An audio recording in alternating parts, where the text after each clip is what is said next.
In today's podcast, I chat with some of the folks from IDFL Laboratory and Institute about water-resistant down.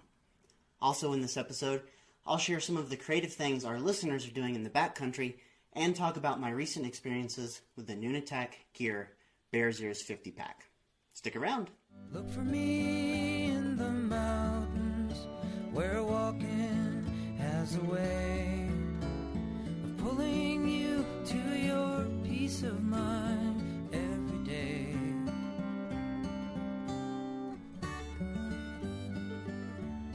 Welcome to the Backpacking Life podcast. I'm Andrew Marshall, flying solo today because Ryan Jordan is in the middle of a gigantic and pain-in-the-butt move. In this episode, I'm going to be chatting with Stuart Van Wagner and Meeg Outson from the IDFL Laboratory and Institute about water-resistant down and responsible down standard certifications. It starts out as a nuts and bolts conversation, and then I try to get at the heart of this question: does water-resistant down actually work? The answer, as always, is it's complicated. But before we get to that, I want to give you an update on a piece of gear I've been testing extensively. I've talked about it once or twice on the pod. It's the Nunatak Gear Bears Ears 50 pack. As I've mentioned before, this pack has two innovative things going for it. The first is a system for securing bear canisters and other bulky objects outside and below the main pack compartment, in what I'll call the external cargo area. The second is a handy water bottle storage system that keeps the bottles within reach right at your hips instead of behind and above you. I finally got the chance to put this pack to a major test with a 170-mile, 12-day trek along the Collegiate Loop in Colorado. Now, I didn't use a bear canister. I used an sack, which I strapped into the cargo area. It worked great, meaning you don't have to only backpack in bear canister areas to be interested in this pack. That cargo area is really great for any bulky object. If the Bears Ears 50 came with hip belt pockets, it would be my new all-time favorite pack. I'm working on my review now, so make sure you be on the lookout for that at BPL coming up soon. Speaking of the website, I wanted to make sure you don't miss a few of the cool things we've been doing lately. Ryan Jordan put together a members-only webinar Q&A about layering systems, and it went super well. Make sure you check out the recording if you are a member. We'll put a link to it in the show notes. We've also published a few noteworthy articles lately. A review of the Vargo XOTI Bog Backpack by Daniel Hugh, and Durston X-Mid 2P by Ben Kilborn. Also make sure you don't miss Maggie Slepian's essay on dealing with mental lows while on trail. We'll put links to all of those things in the show notes, so check them out. Alright, so it's time for the interview. Stick around afterwards for a few housekeeping things and a follow-up to our creativity episode. Some of y'all are doing some super cool things out there in the wild. But before that, let's talk about down.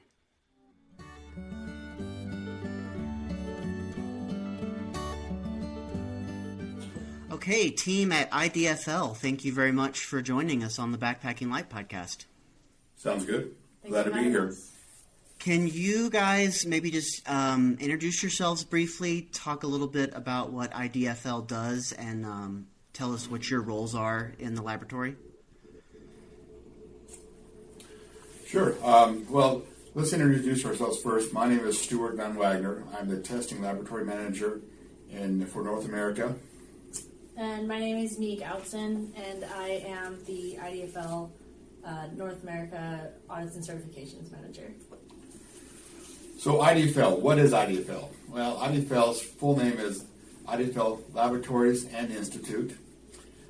We have been in business for over 40 years now.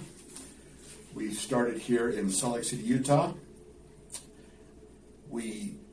Our main focus has been down and feather testing laboratories. Our founder is from Switzerland. He brought the family business over when he immigrated to Salt Lake City. We have been testing down and feathers here, and we've opened up multiple offices around the world, from Feld, Switzerland, Taipei, Taiwan, Hangzhou, China. We have Ho Chi Minh City, Vietnam. We have Bangladesh, India, and we are working on some other satellite offices in correlation with our audit departments that we'll kind of touch on later. We really believe we are the down and feather experts. But we don't only test down and feather, but we are highly involved in anything field textiles.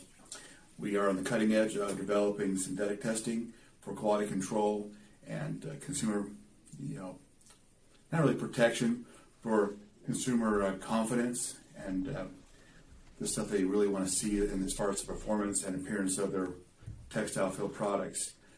We are highly involved in the outerwear world, and in the home goods, bedding, pillows, of that nature.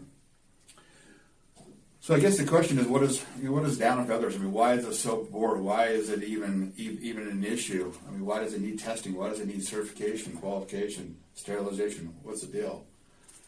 The amazing point of down and feathers is it's a sustainable, renewable fill. And it's truly a byproduct of the meat industry, so we are not going out there and harvesting birds for this down and feather. This is truly a throwaway product from a humongously large meat industry in the Asian marketplace. So in essence, we're recycling this material from the birds and utilizing it in the insulation world. The things that are challenging about down and feathers is that there are infinite ways to mix this product. And the quality of product reflects in the price of the product. And then the challenge is this is not a simple product to test. It's a non-homogeneous product, which means that one person can test it and get one result, another person can test that exact product and will get a different result just because of the fine nuances of the material. The amazing thing about down and feathers and why it is such an amazing insulator is, first off, it's sustainable, it's renewable, but it's the weight. Down and feathers is so lightweight for the insulation you get out of this material. And that's why it's been used by militaries. That's why it's been used by many, many, many industries over the last, several hundred years. Primarily in Europe is really where it kind of started. What's amazing about Europe is they've been recycling this material since they've been using it. They'll actually take old products, open it up, reuse it, and they've been doing that for hundreds of years. So again, why do we need to test it? Well, first off, we need to test it to protect all the parties involved. Ultimately, the consumer. The consumer needs to know that what they're buying is what they're getting because of the expense is so great to purchase this material. We deal with all the players along the line of production, from the slaughterhouses to the farms to the down producers, which means the ones who sterilize it, mix it, prepare it, and then of course to the manufacturers who put it in the product, and then of course the quality control on the backside, and then the consumers. We have several agencies we work with all the agencies that verify the composition of these products to make sure that the consumer is not being duped in any way. Also, we're dealing with cleanliness and hypoallergenicity. So there's a very intense sterilization process that down and feathers go through in order to be sold in the marketplace, since it is a byproduct of a slaughterhouse type scenario. So that is very important to the end consumer, and a lot of them, so we do that testing. We also deal heavily with the composition testing of down, and that is to determine the quality that is being sold and put into jackets and comforters and pillows. Composition really comes down to how much down cluster, which is the magic of down. That is the cluster that captures the air and produces and creates our insulation ability. And the feathers, which is great for stability and structure. And then, of course, you have kind of the junk in there, the down fiber, the feather fiber, any residue that's just from this left over, also any treatments that may be in there that can be determined. And then, of course, the no-no of landfowl. We do not want any landfowl, chicken, bird that is in there that shouldn't be in there. Okay, so right. So let's circle back on that a little bit. Probably most of our listeners have at least a passing familiarity with this, but I just want to make sure that all our bases are covered. So what's the structural difference between what you call the the down and what we would think of as just like a normal feather? Like what is it about the down that gives it the magic? Well, there's no quill, first off. The quill is the point on the feather that gives it its rigidity and structural. You got to think of where these materials coming off of a bird. The down cluster is in the chest area to the abdomen area of the bird. The feathers are on the exterior of the bird, the wing structure, the back. That is where those materials come from. Now, if you look at what is their purpose on a bird, well, the feathers give flight. It gives protection from the elements. The chest area, which is where obviously all the organs are, that's where the heat needs to be retained. So that is where the down cluster is from. The down cluster is a very light, very fluid, flowing, basically protein particle. It's beta protein. It's like our hair. That's why down actually acts like our hair. When we sweat, when we are exercising, and our hair gets all fluffy and wild and crazy, or we go down to the south or a very humidity, where in a very humid climate, our hair seems to become unruly and wild. In essence, that's our body's way of cooling ourselves or regulating our temperature. The same thing happens with the bird in the down cluster.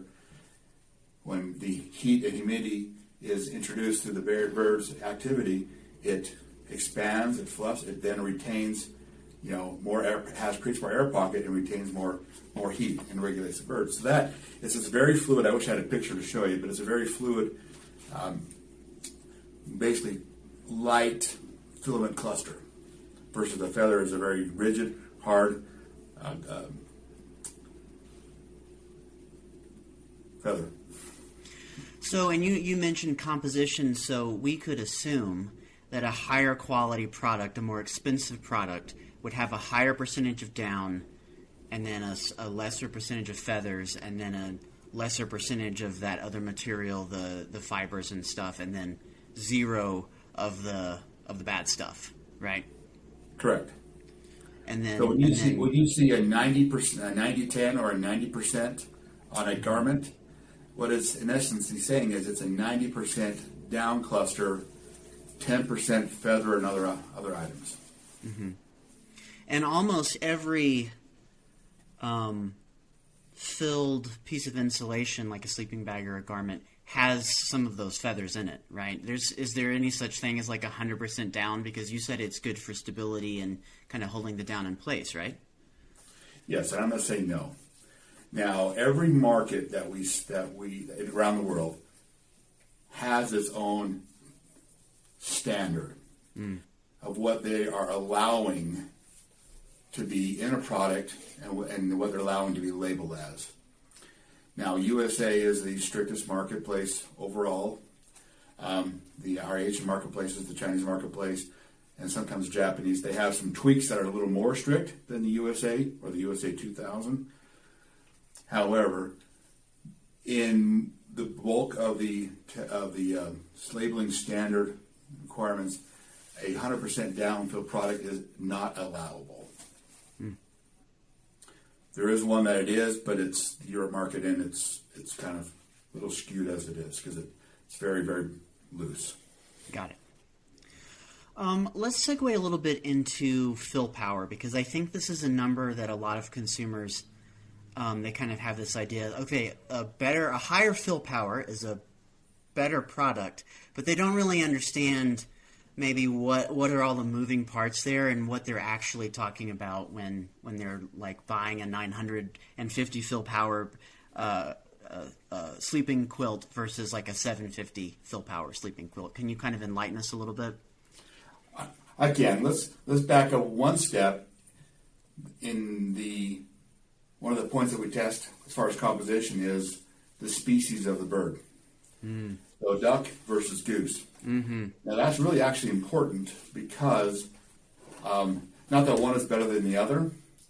It's just that the cost of taking care of a bird until it hits maturity, i.e. or slaughtering maturity, is much cheaper for a duck than it is a goose. Or a duck is a much smaller bird than a goose is. So size of the cluster is an issue, or is a component that to be looked at. A duck will have a much smaller cluster because it's a small bird, and it just takes a lot less to grow than a goose to maturity or slaughtering. It's a much bigger cluster because it's a lot bigger bird. So that is going to come into play when we start talking about fill power. What fill power is loft. We're measuring the loft of a material. A fill power test was developed so we could have a repeatable test that could take any material across the board and give us a value that can be compared upon itself. So when you have a fill power test of a 90 or a high quality material versus a lower quality material, what happens? Let me explain the test here. A fill power test, the material is conditioned. First off, we want to achieve optimum condition. Now, the conditioning methods vary from market to market based on just history. Europe had a box conditioning where we took the material, put it in a box, put it in a room for 3 days, then tested it. China GBT has a method where we put it in an oven and cook it, and then we test that after 1 day. We have the steam method where we take the material, steam it for a period of time with a heat and steam mixture, and then put it in a conditioning room for a period of time and then test it. So conditioning has a very, very direct correlation to performance of fill power. Currently, I would say almost 90% of all fill power testing is performed with the steam method. We believe steam is the most optimal method of exciting the material, loosening the material up, and then allowing it then to condition in a humidity-controlled, temperature-controlled room for 48 to 72 hours. Then upon that, the test would begin. The test is performed in a acrylic cylinder. There is a weight on top. That weight is dropped into the cylinder over a period of 1 minute, and then that is measured in millimeters. Then that is then converted to the fill power rating that we are mostly used to of 650, 700, or 900. Mm-hmm. So the magic of that test is that it allows us to level the playing field and assess different fills and get some data that we can now determine if it's going to give us what we want. But what does loft really mean to insulation? That's kind of the question. Right. What's happening is when that thing's compressing, we're allowing the down cluster we're measuring that space that's inside the down cluster, filaments and portions, to see how much air pockets will remain as that material is compressed at a certain weight at a certain time frame. So a lower fill power means that there's really not a lot of space left in that down cluster or in that material to hold the air and create that insulation. A higher quality material, a better cluster composition, or a larger cluster is going to hold more air and create more loft. So a higher fill power down sample will create more loft at a similar weight as a lower quality sample? Is that kind of like the layman's understanding of it? I was following it to the last bit. A higher quality down will create more loft and have more air pockets than a lower quality fill power will create less air pockets and less insulation. Right. Yeah, and I guess the question... Per gram. It's all per gram. Per gram, okay. Yeah. Right. And so that was the point I was asking is per gram, higher quality loft, higher fill power creates more loft per gram than lower fill power down. Mm-hmm. Got it. Okay. So we know loft is important, so I think this takes us into moisture and water resistant down. So why precisely is moisture the enemy of down? Moisture actually is not the enemy of down. Moisture is actually one of the number one components of the performance of down. Okay. The caveat is how much moisture. So when we sweat, our sweat and our heat is actually what activates and excites the down and allows it to capture the energy and the air and hold it. Okay? Hence, that's why we steam a sample, because we're adding heat and moisture to the sample for the conditioning portion, and then allowing it to reach a stable state. Okay, so if I'm in a sleeping bag at night, so I think probably everyone listening to this podcast has noticed that their down lofts up by the time they wake up in the morning. It's at under the right conditions, it's at maximum loft. That's not just it expanding from the compression, that's the heat from your body actually helping it loft up. That's exactly it. Okay. We are exciting the down, and we are making it now warm. Yeah. But then you get to a certain level of moisture in that down, and what happens? It starts to become what we call saturated. Down and feathers, which is one of the tests we perform, has its natural fats and oils. These fats and oils naturally repel moisture to allow it then, through our heat and sweat, allow it to excite and do its job. But when we overpower those natural fats and oils and saturate it, then now it becomes virtually nothing. There is no air pockets for the air to be trapped. It just collapses out, and now you have this layer of nothing.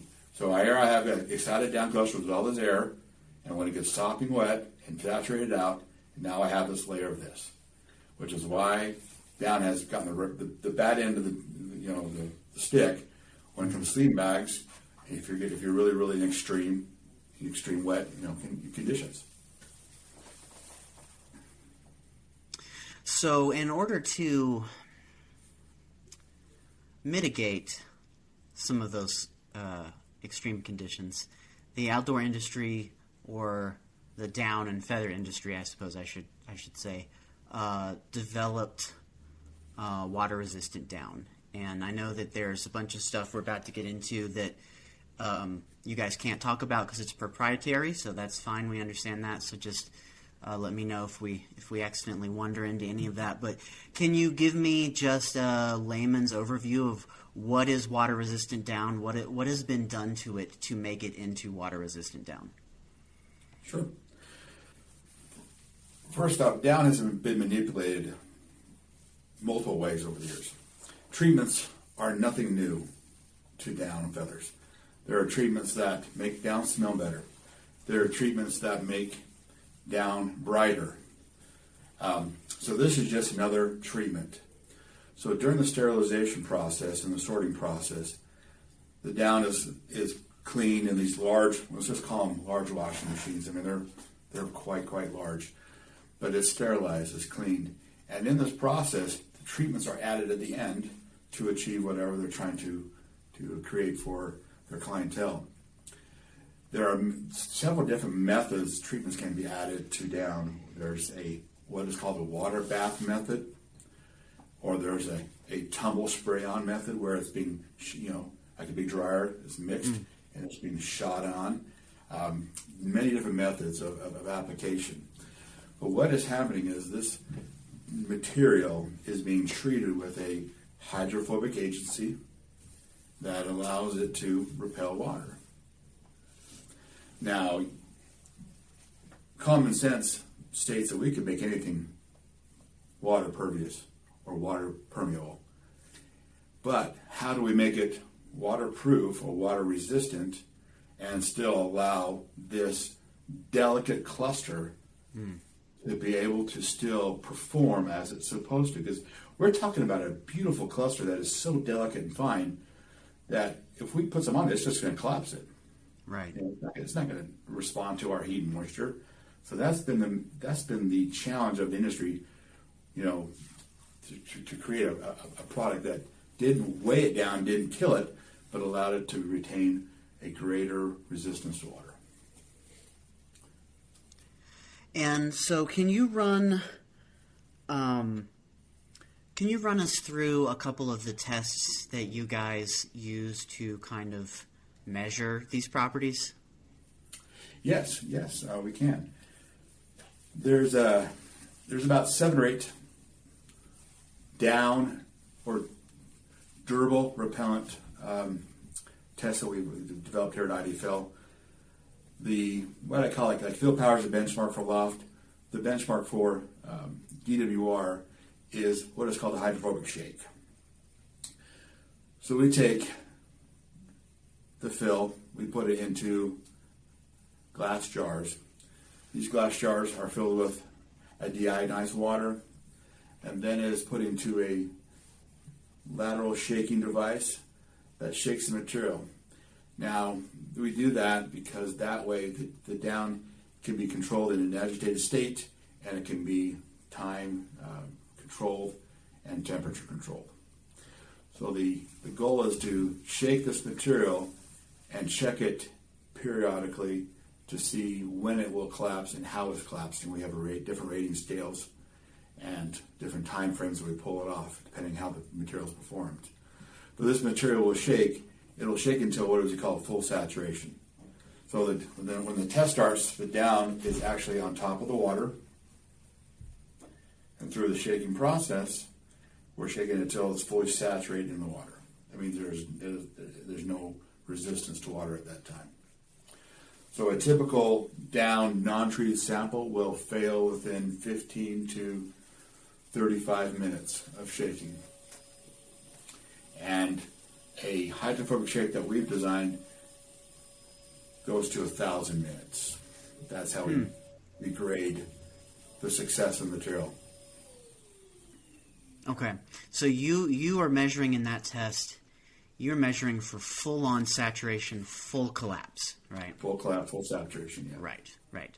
And there's, when we talk about the these products in the field, there's a whole range of moisture before you get to full collapse. But what I'm hearing you say is that in a laboratory setting, treated down outperforms untreated down at the point of full collapse. Yes. Right. Now, there's full collapse. Well, not actually. Full collapse is a different state. Okay. So there's non-saturation, sitting on top, fully repellent. There's collapse, where all material is, in essence, there's not a lot of air pockets, but it's still on top of the water. Okay. And there's full saturation, where it is now one with the water. So a little bit of a clarification of DWR testing in IDFL. Again, we're a laboratory, and we're a third-party, quality control laboratory. Mm-hmm. So the DWR testing we do in-house is to validate the claims of our clients. Mm-hmm. So a manufacturer will come to me and say, please test this material to full saturation failure. And let's say we test it and it reaches 1,000, great. It would receive a pass for his request. If he wanted a 500 minutes shake, we would test it till 500 minutes and then grade it upon that. Is it on top? Is it collapsed, or is it saturated? Mm-hmm. And again, that's what we do. Right. As far as in the field, we don't test in the field products, unfortunately. Right. That's just I just kind of want to put that caveat out front. Sure. So it's our tests are designed to validate claims. And this may be edging in on something you can't talk about. Just let me know. That's fine. Do individual manufacturers have different understandings of what it means for a down to be water resistant? Like, are some of them asking for, like you said, 500 minutes, and some of them are asking for 1,000 minutes, and then maybe they both turn around and say these are both waterproof downs? That is a sticky question, and one that I can't answer officially as a representative of IDFL, because again, we don't know their marketing on the back end.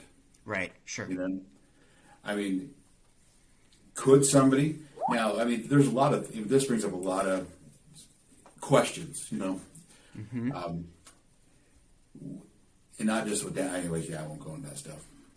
Okay. But yeah, there's no way to say that that a client, because right now there's not a lot of regulation on DWR.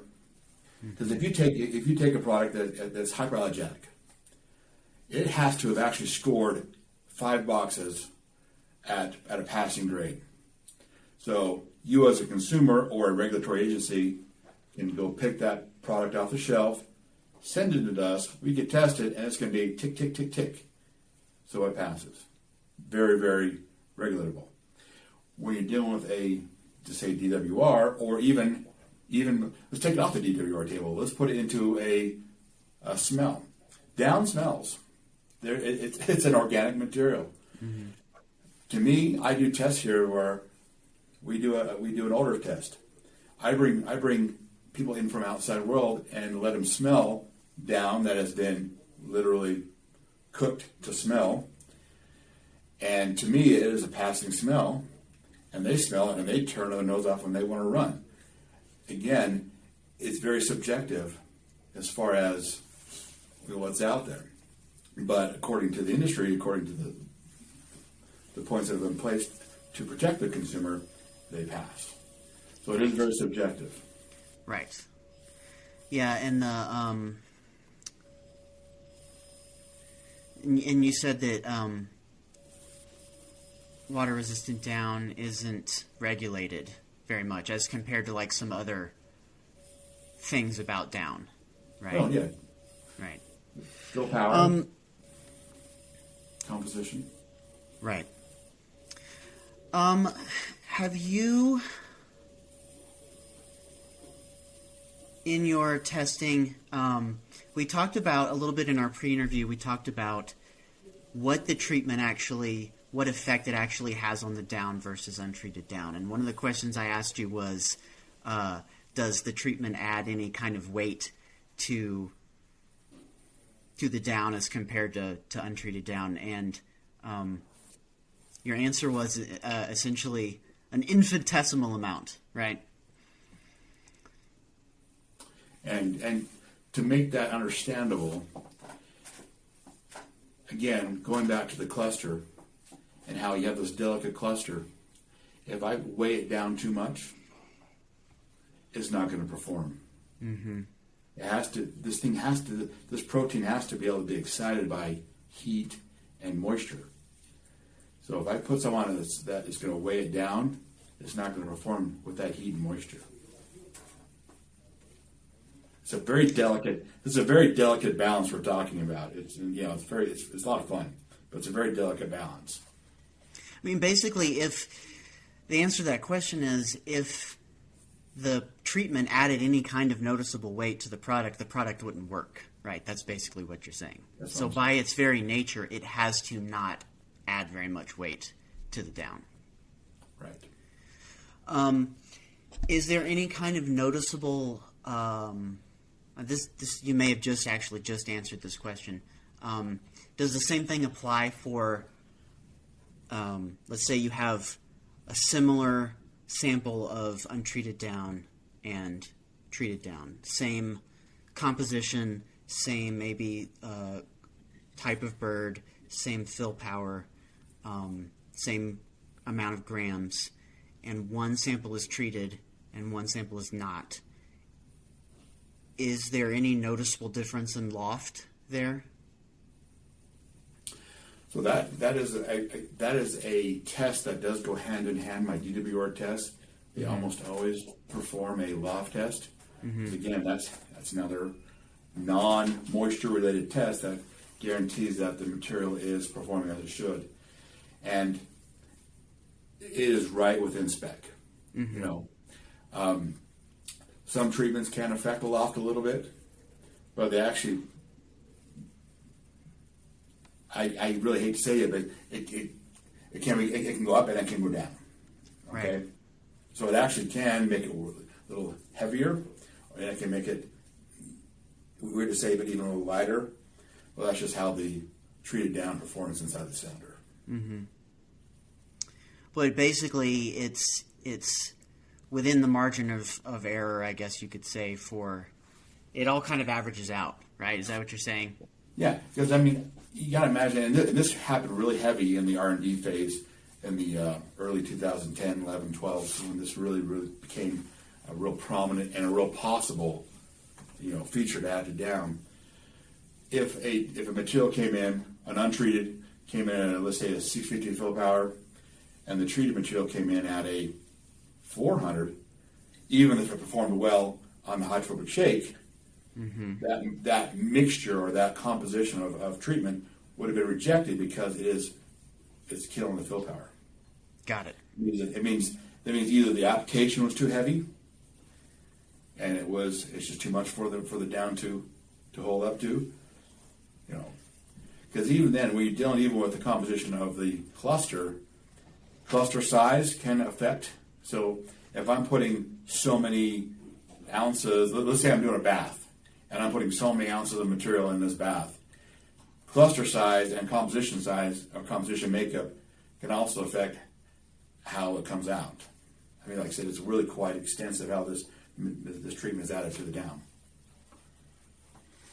And you guys also test for how long the treatment stays on, how long the down takes to dry once it's been fully saturated. I mean, you do those sorts of measurements too as well, right? Yes, we do water, how long it takes to absorb a certain amount of water. We take, the drying time, we have machine dry time, we have a air dry time. Probably more importantly than all of those is actually the durability of the material. How long does that treatment stay on? Mm-hmm. Through washings. Washings is the number one killer of a treatment on any product, be it odor, be it optical brighteners, whatever. So we tested many different detergents. There are now down DWR specific detergents that are very non-aggressive or abrasive to the treatments that we've tested and helped develop. So the durability test, we do a 5, a 10 wash, 15 wash, whatever the client would request to see the longevity and the performance after the fact, as it will deteriorate through washings, how well it lasts and will perform after so many washes. And follow-up question there. What is it about the washing that is the big killer for the treatment? Is it the agitation? Is it the soap? Is it the water? Is it some combination of all three? Well, you're dealing with high temperature waters usually, or possibilities. I mean, obviously most down products, or almost all, are washed in cold. But when you have a detergent, again, it's going to affect the chemical nature of a treatment, which is also of a chemical nature. So really, it's really the detergents that do it. I'm sure the agitation could be an issue, but again, all down products are washed in cold, gentle cycles, and the majority are asked to be hung dry. If it's not, it's a low dry setting with tennis balls to manipulate the fabrics and just help break the down up as it's drying. So again, down washing in general is very, very gentle, or the most gentle it can be. But when you add chemicals into the mix, that's really where you can have some really quick deterioration of the treatment. And the big takeaway here is just to follow, this may seem obvious, but just follow the manufacturer instructions on care of the product, right? Don't go off the book there, because these guys know the best way to keep that treatment on the down, because you've told them, basically. Extensive testing, right. Yeah. Okay, well, if you personally had to choose between buying a sleeping bag that was not treated down and a sleeping bag that was treated down. Knowing what you know, doing what you do, what would you choose? The treatment is not why I would buy it. It's performance of the down cluster. Mm-hmm. Again, the higher a 90-10.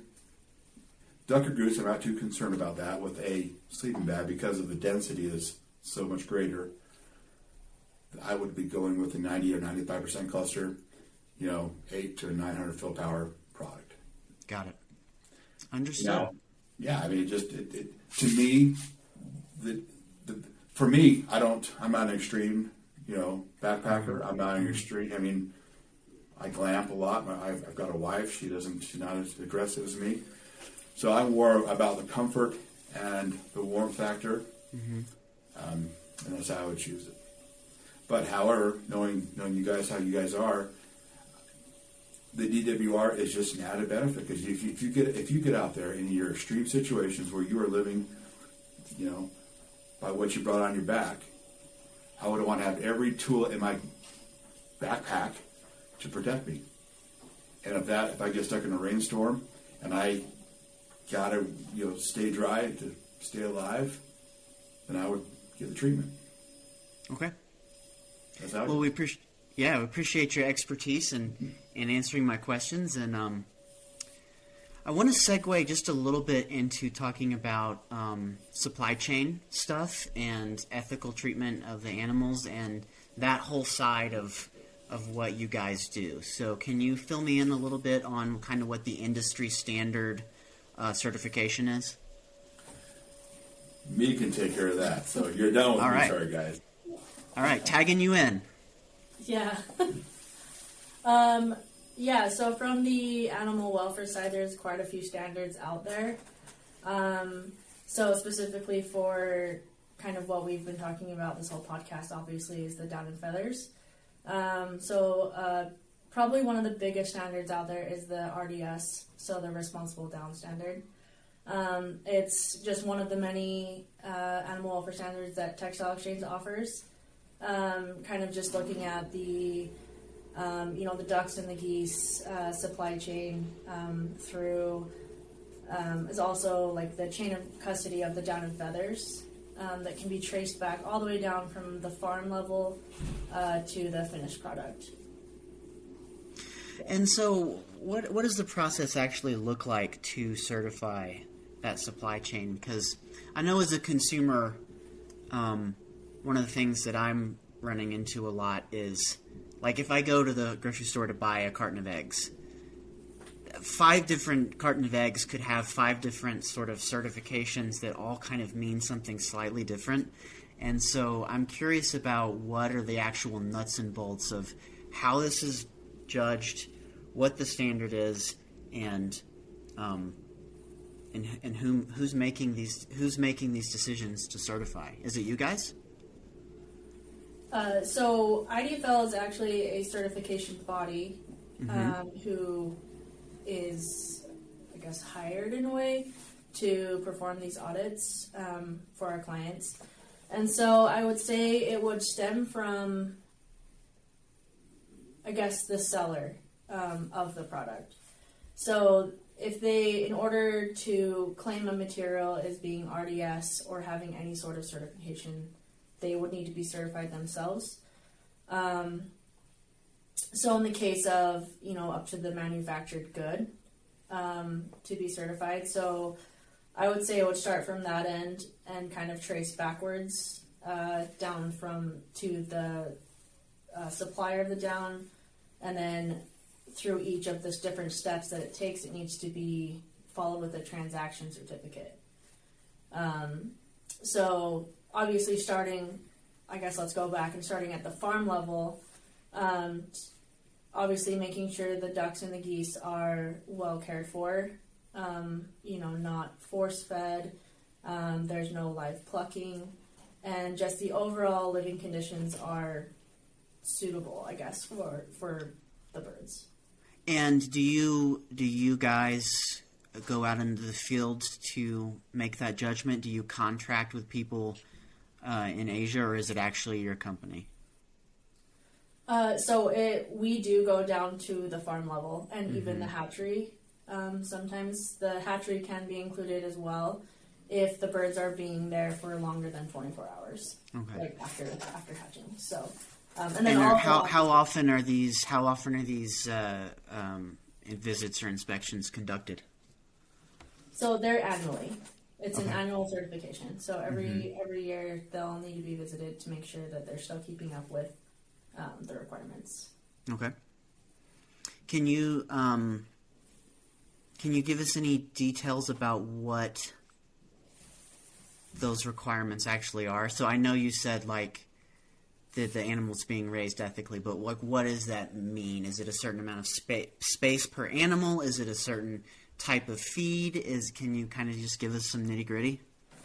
Yeah. So obviously you're just going to be looking at the overall condition of the farm.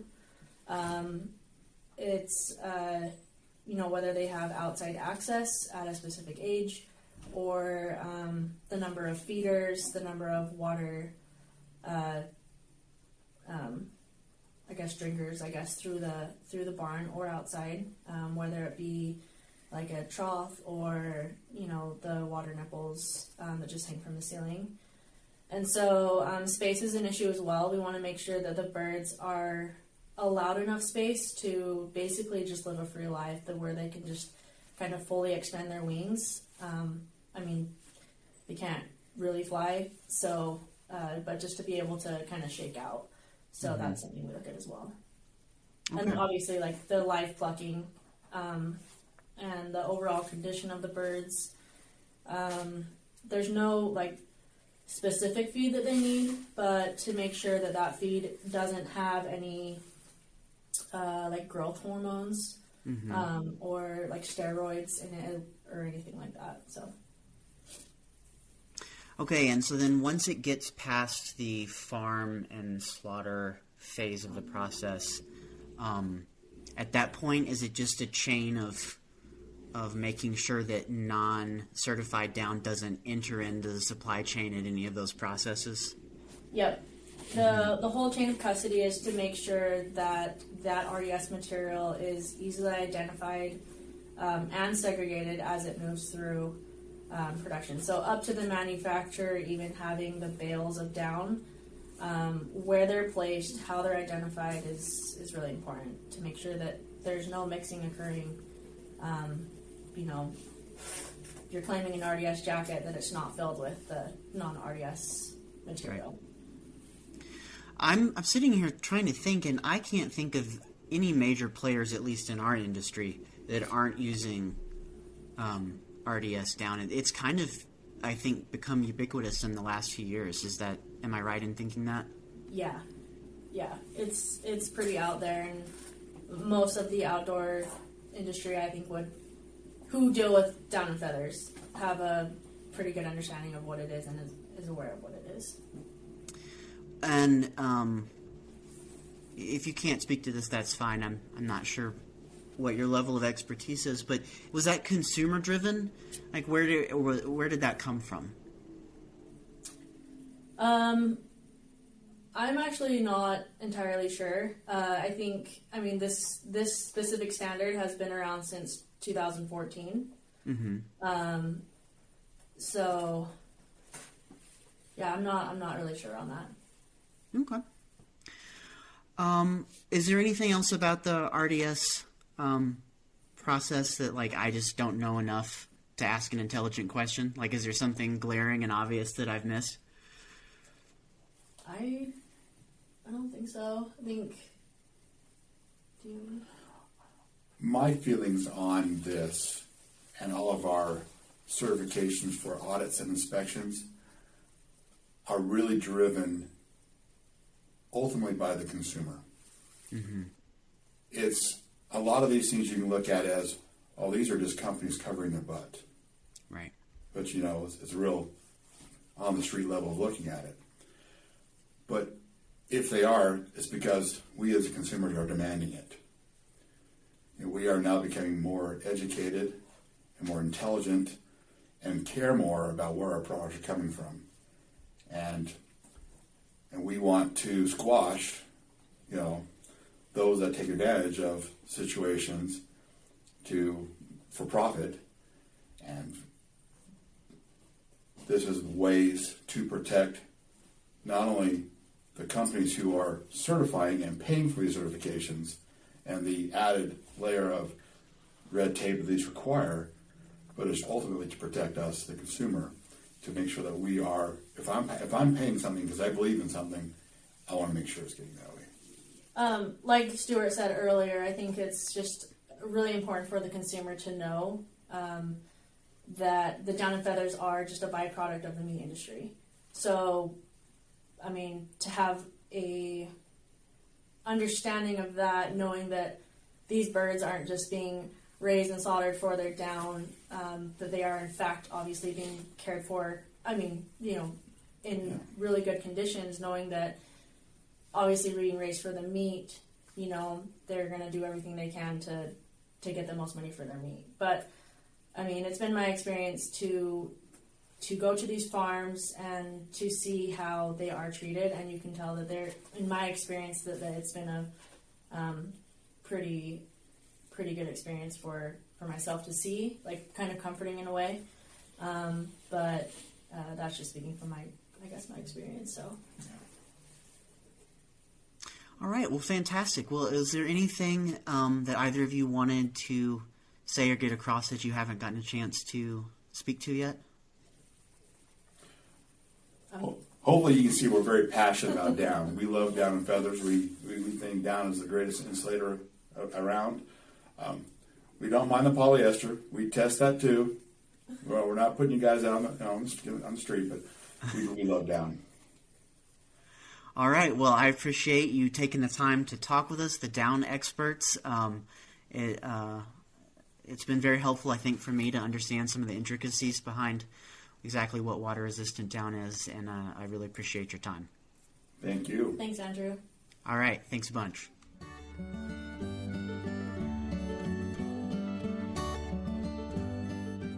Okay, so we got into a few points there that I think warrant further discussion between Ryan and I. So be on the lookout for our next long episode, dropping in roughly 2 weeks, where Ryan and I will have a follow-up conversation to that interview.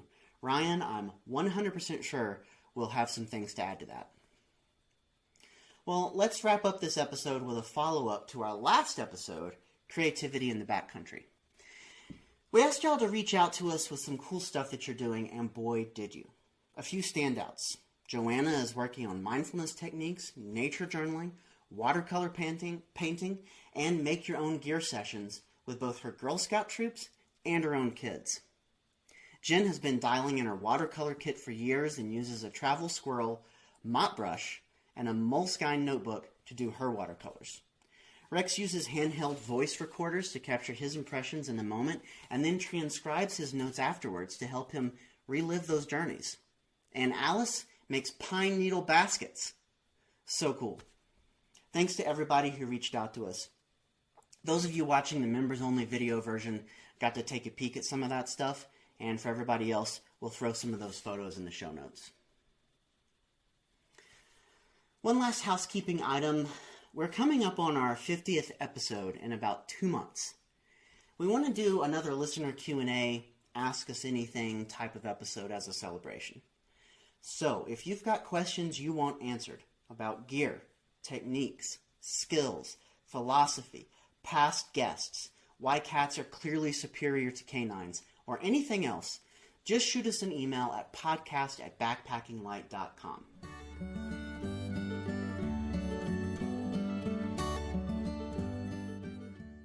Well, that's going to do it for this episode of the Backpacking Light podcast. The Backpacking Light podcast is advertising free, thanks to the membership fees paid by Backpacking Light members. A backpackinglight.com membership gives you access to 20 years of archives, forums, and online courses. And don't forget, if you're an unlimited member, you'll get the video version of this podcast for free as a part of your membership. So please consider supporting this podcast and become a member right now at backpackinglight.com/membership. You can download the show notes for this episode at backpackinglight.com/podcast. And if you enjoyed this episode, please leave us a review. It does help other people find the show. Thanks for listening to the Backpacking Light podcast. I'm Andrew Marshall. And I'm Ryan Jordan. And if we can leave you with one parting message, it's this: pack less, be more, because lighter is better. Happy trails, everybody. So I shoulder my backpack, walk away from the